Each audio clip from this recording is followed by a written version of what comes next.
In this segment, we'll examine the rate of convergence of the error function to 0. Recall the control problem we looked at in the lecture. We wanted to determine the appropriate input that will cause the error between a desired state and the actual state of a dynamical system to eventually become 0. Mathematically, we want the error function e equals x desired minus x to go to 0 as t approaches infinity. However, we specified a second criteria that was a bit stricter. Not only do we want the error function to eventually reach 0, we want it to reach 0 at a certain rate. More formally, we say that a function exponentially converges to 0 if there exists constants alpha and beta and a constant time t0, such that for all t greater than t0, the norm of the error function is always less than an exponential function defined by alpha and beta. Note that many values of alpha, beta, and t0 may satisfy this criteria for a given error function.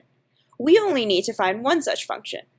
On the other hand, not all values of alpha, beta, and t0 will satisfy this criteria.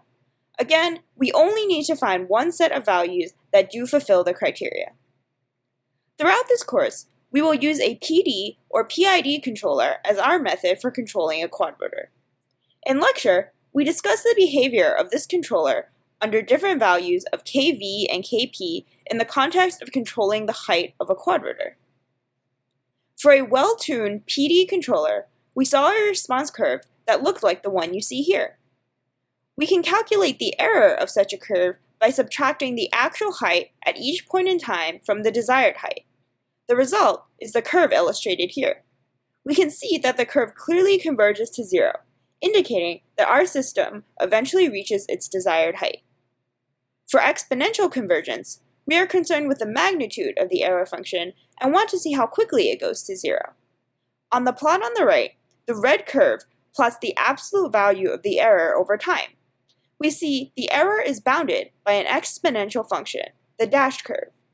This exponential curve has the constants t0 equals 0, alpha equals 3/2, and beta equals 1. After time 0, the magnitude of the error remains less than the function 3/2 e to the negative t for all time. Consider now the response we saw for a controller with a high proportional gain. In this case, the error function oscillates significantly before approaching the desired value of 0. Again, we want to plot the absolute value of the error function. It turns out that even though the error oscillates, we can still find an exponential curve that serves as an upper bound for the absolute value of the error function.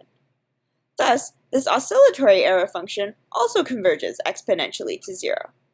These examples exemplify how, for a PD controller, even though the error function may have different characteristics, it will always converge exponentially to 0 provided that Kp and Kv are positive.